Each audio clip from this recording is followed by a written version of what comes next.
Voilà, alors est-ce que vous m'entendez? Ça va, comme ça? Bon. Donc effectivement, je confirme que je n'ai absolument aucun accent. Par contre, ce que je trouve bizarre, c'est le nombre de personnes qui, ici, ont un accent bizarre. La dernière fois que j'ai fait la chose, j'étais dans un congrès, comme ça, et je prends la parole, je suis dans la salle, je prends la parole, et puis je dis, vous m'excuserez, je suis une des rares personnes ici à ne pas avoir d'accent. Et il y a deux gars au fond qui étaient du Var qui disent, nous non plus, on n'a pas d'accent. Donc on avait un lien. On avait un lien avec ces gars du Var. On avait un lien, ce qu'on appelle quelque chose qui nous reliait, quelque chose qui nous attachait effectivement avec Jacques, avec quelque chose qu'on a saisi, qu'on a attrapé entre nous deux, qui est cette Montauban. Ça aurait pu être autre chose, mais ça nous fait une connivence, et avec cette connivence, nous crée du lien. Et c'est à partir de ça que nous allons construire des relations, nous allons construire des façons d'être ensemble. Moi, ce que j'ai entendu ce matin, tout ce que j'ai entendu ce matin, et je le répète, ce que disait Jacques est tout à fait vrai, j'avais vraiment l'impression que nous sommes tous dans la même ville, qu'on est peut-être plusieurs être rentrés par une autre porte, et qu'on n'a pas le même chemin. Et finalement, petit à petit, tout le monde aboutit un peu à une sorte de même conscience de la réalité, que l'environnement détermine aussi certains de nos comportements et que nous agissons sur l'environnement. Que finalement, cette réalité sur laquelle nous travaillons est tout aussi mouvante que nos croyances, que nos aperçus, que nos actions, etc. Alors, je parle de lien social. Le lien social, c'est carrément le fait sociologique par excellence. C'est-à-dire, qu'est-ce qui fait que nous vivons ensemble et pourquoi vivons-nous ensemble et sur quoi vivons-nous ensemble. C'est vraiment, comme la théorie de l'influence, c'est vraiment le cœur de la psychosociologie, et c'est né à la suite de la guerre de 1945, sur l'interrogation comment un seul homme, par son discours, ou par je ne sais pas quoi, a emporté toute une nation qui n'y était pour rien, dans une démarche qui n'était que la sienne. Bizarre. Et donc ça donnait naissance à la psychosociologie. Le lien social, c'est effectivement, Durkheim déjà le nommait comme étant les croyances et les sentiments à la moyenne d'un groupe social. Alors, il y a quelque chose sur lequel qui me chatouille un peu dans la définition de Durkheim. Oui, je suis d'accord avec le fait qu'il y a des croyances, que c'est à l'aune de croyances et de sentiments, de croyances et de ressentis, de construction mentale et de ressenti, mais à la moyenne d'un groupe social me gêne un petit peu, ça voudrait dire que nous avons une approche un peu mathématique et un peu mécanique de l'organisation sociale, et je crois que plus nous avançons, plus nous sommes nombreux à penser que l'organisation n'a rien de mécanique, l'organisation est organique, c'est un système vivant, avec des gens.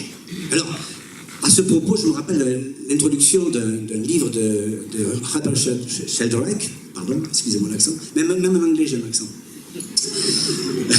Rupert Sheldrake, qui est un biologiste qui enseigne à Cambridge, et qui raconte, au début d'un de ses bouquins, pourquoi il s'est intéressé à la biologie. Et donc il arrive chez ses grands-parents et il voit des barres de fer dans les arbres. Tiens, qu'est-ce que c'est que ces barres de fer? Et donc il interroge son tonton. Tonton, pourquoi il y a des barres de fer dans les arbres? Et le tonton lui dit, tu sais, avant ça, c'était une barrière. Mais les osiers ont poussé.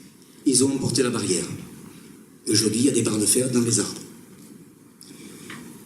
Et c'est ça qui lui a donné l'envie d'aller plus loin dans sa recherche. Quand j'ai lu ce passage-là, moi je dis, mais non d'un chien, la vie des organisations, la question du management, parce que c'est ça le creux de ma préoccupation aujourd'hui, c'est la vie des organisations, l'évolution sociétale, et quel impact sur nos métiers, quel impact sur les organisations, donc, quel management. Et là, je regarde les managers et je leur dis, messieurs, si vous ne considérez pas vos organisations comme un système vivant, il va pousser et emporter vos barrières. Donc faites avec. Donc toute l'idée de mon discours est de dire attention, enfin attention, non, soyons pas prudents, regardez plutôt, regardons ensemble que le lien social est en train de bouger, le lien social est en train d'évoluer, c'est quelque chose d'extrêmement vivant. Ou on fait avec, et les choses se passent dans le sens peut-être où nous voulions agir ensemble, ou on ne fait pas avec, et on se prend le mur. Donc c'est un peu ça. Je me rappelle une autre fois, j'avais introduit une conférence comme ça, il n'y avait que des managers, des grands managers de grandes entreprises. Bon, j'étais un peu intimidé parce qu'il y a bien longtemps. Et j'ai quand même osé, parce que des fois j'ai un côté rubistique à rentrer dans le large. J'aimais beaucoup la position de troisième ligne. Je regardais le numéro 10 en face, je dis, toi, quand tu vas voir le ballon, ça va être bon pour toi. Donc j'aime toujours ce côté un peu... voilà. Oui, contact. Et donc j'ouvre la conférence en leur disant, mesdames, messieurs, vous êtes des managers. Si vous n'aimez pas les gens dont vous vous occupez, changez de métier. C'était radical, c'était tout le monde pour être tourné autour de ça. Attention, les gens c'est du vivant, on les accompagne, on ne les force pas, etc. J'ai un jeu que j'aime beaucoup faire, et d'ailleurs, je vais vous proposer de le faire. Alors, si quelqu'un dans l'assistance veut venir jouer avec moi, qui veut jouer? Bonjour, merci beaucoup. Alors, on va jouer, ça va être compliqué avec le micro, mais on va y arriver. Alors, je vais poser le micro, donc je vais me poser mes mains comme ça. Alors, vous posez vos mains sur les miennes. Voilà, très bien. Formidable. C'est incroyable, hein, c'est génial. Bon, on change de jeu.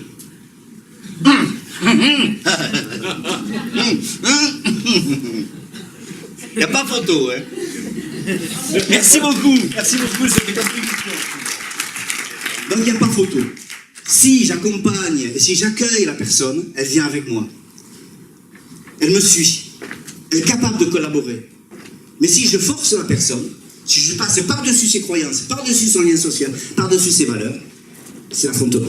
Et elle résiste. Et attention, si elle résiste, elle peut m'emporter moi. Donc, la question du lien social, c'est une question qui est beaucoup plus, me semble-t-il, je ne sais pas, peut-être je vais dire beaucoup de bêtises, vous m'arrêterez, mais il me semble que la question du lien social est une question extrêmement importante pour la vie des organisations. Et pour notre vie en société, et pour notre vivre ensemble. Alors, je préfère à la définition de Durkheim celle de Serge Moscovici, qui était le père de Pierre. Je ne connais pas Pierre, mais Serge Moscovici était un homme remarquable, plein d'humanité, plein d'amour pour ses élèves, dont j'ai été.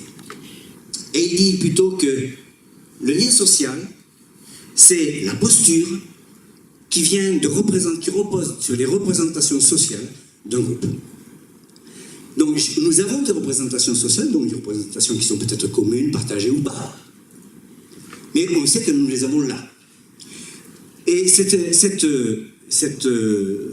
valeurs, ces représentations, ces visions de moi dans le monde, de moi dans l'organisation, de ma capacité dans l'organisation ou mon incapacité dans l'organisation, va générer chez moi une certaine posture. Alors je vous raconte une autre histoire, j'aime beaucoup raconter des histoires. Il y a bien longtemps de ça, avec ma tante très douce, nous étions au tout début de notre relation, et elle m'a dit, tiens, on va manger chez Marilyn. Ah ben d'accord, on va manger chez Marilyn. Donc on va manger chez Marilyn. On arrive chez Marilyn, et là je rencontre son compagnon. Et de suite, on sympathise, il était mécano, il avait des vieilles motos, je suis passionné de motos, j'en avais plein à l'époque, enfin j'en ai les unes après les autres, quand même, ça coûte très cher. Et on commence à discuter, on parle mécanique, on parle moto, etc., performance, et tu te rappelles, et Patrick Spons, etc., oui, très bien. Et puis d'un seul coup, il me sort quelque chose qui me bouscule la tête. Il me dit, ouais, avec tous ces cons d'arabes, quand même, si on pouvait s'en débarrasser. Ah. Qu'est-ce que tu veux dire par là? J'étais pas encore consultant, mais j'avais déjà quelques phrases. Qu'est-ce que tu veux dire par là? Qu'est-ce qui te le fait dire? Il me dit, oui, tu comprends, tous ces gens qui sont pas d'ici, il faudrait bien qu'ils rentrent chez eux. Je ne savais pas comment le prendre. Si on se dispute de suite, on se bat de suite, ou on attend la fin du repas. Mais j'avais pas envie, je vraiment pas du tout, elle n'était pas du tout là pour ça. Donc je lui dis, je crois que tu as raison. Oui, je crois que tu as raison. D'ailleurs, tu as raison, demain je rentre à Montauban. Comment ça, tu rentres à Montauban? Eh oui, tu dis, les étrangers n'ont rien à foutre ici, il faut qu'ils rentrent chez eux. Moi, je ne suis pas d'ici, je rentre chez moi. Oui, mais toi, t'es français. Ah non, moi, je suis occitan. Mais c'est quoi l'Occitanie? Mais c'est ce pays qui est entre la France et l'Espagne. Mais c'est tout petit. Ah, tiens, c'est pas petit, c'est grand. Il y a Toulouse, il y a Bordeaux, il y a Limoges, il y a Montpellier. Et là, il comprend que je déconne. Et d'un seul coup, il comprend quelle est ma posture, il comprend qu'il y a des choses qui sont des valeurs.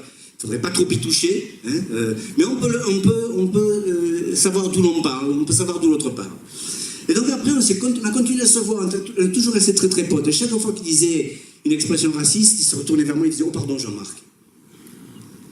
Notre lien, on ne s'était pas convertis, mais notre lien faisait qu'on avait quelque chose en commun, où on avait chacun une place, on avait chacun un endroit. À partir de ce moment-là, on pouvait se parler, on pouvait être ensemble. Donc c'est pas parce qu'on a les mêmes valeurs, c'est pas parce qu'on a les mêmes fondamentaux que nous allons vivre ensemble, mais c'est parce qu'on reconnaît que l'autre a celui-là. C'est ce que disait... Oh là là, déjà? Mais non, j'ai rien dit à ce que je dis. Donc je vais aller très très vite maintenant, en 5 minutes il faut que je dise tout le reste. Mais on en parlera aussi tout à l'heure. Ce que je veux dire, c'est qu'aujourd'hui, le lien social a tellement changé que dans le temps, à l'époque de la modernité, nous avions une société qui était bâtie sur la rationalité. Et que ce qui faisait notre lien social, c'est la modernité, c'était un comportement, la raison. Avant ça, c'était la période de la gnose. C'est-à-dire, c'est Dieu qui révélait au monde entier, à la France entière, quelle était la vérité du monde. D'ailleurs, ceux qui ne pensaient pas comme ça n'étaient donc pas influencés par Dieu, donc s'ils n'étaient pas influencés par Dieu, ils étaient influencés par le diable, donc on les brûlait. Voilà pourquoi on brûlait les sorcières. Et donc à partir de ce moment-là, à partir du siècle des Lumières, bon, je passe sur Kant, Descartes, etc., qui ont ouvert la voie, ma rationalité me permet d'avoir accès à la connaissance. Donc c'est l'individu, par sa raison, qui accède à la connaissance. Donc l'individu, la raison et la verticalité, c'est une organisme de société verticale, ceux qui savent le plus et ceux qui savent le moins. Ceux qui savent le plus organisent, ceux qui savent le moins participent. Et monte Pergadius Debitos dans la compétence. Et on travaille pour une société lointaine, pour le temps des cerises, pour plus tard. Mais il s'est passé quelque chose depuis les années 80, même avant, les années 60, les années 50, puis ça s'est très accéléré à partir des années 80. C'est la télévision, les TIC. À l'époque, on appelait les NTIC, Nouvelles Technologies de l'Information et de la Communication. La télévision et les portables, etc. Et ces appareils-là vont modifier complètement notre lien social. C'est-à-dire modifier complètement notre rapport au monde, la vision que l'on a du monde. Avant, ça va développer la culture de l'ultra-consommation. Donc avant, il y avait des solidarités fonctionnelles qui dépendaient de la fonction que chacun avait dans le village.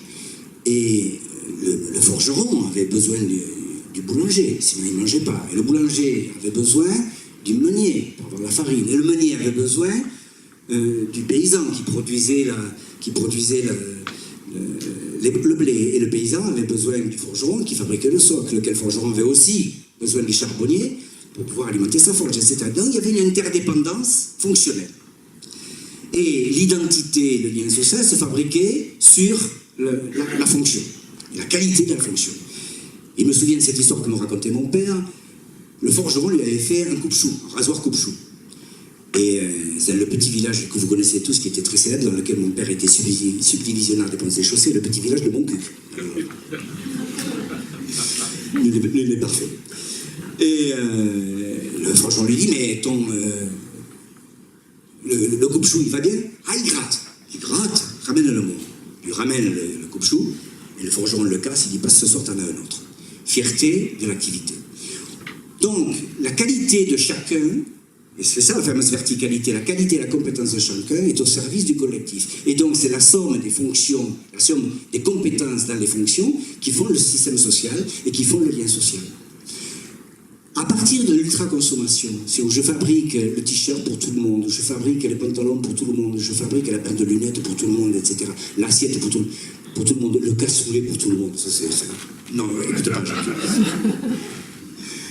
À partir de ce moment-là, le paradigme change, ce n'est plus l'interdépendance des compétences, c'est le nouveau paradigme, c'est caddie, carte bleue. On est tous parallèles, avec une carte bleue que l'on doit remplir pour pouvoir remplir le caddie.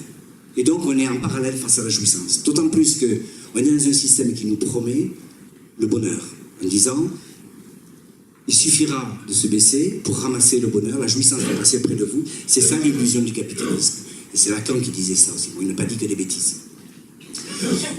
Surtout qu'au niveau de carte bleue, ils s'y connaissaient. Enfin, c'est les anecdotes.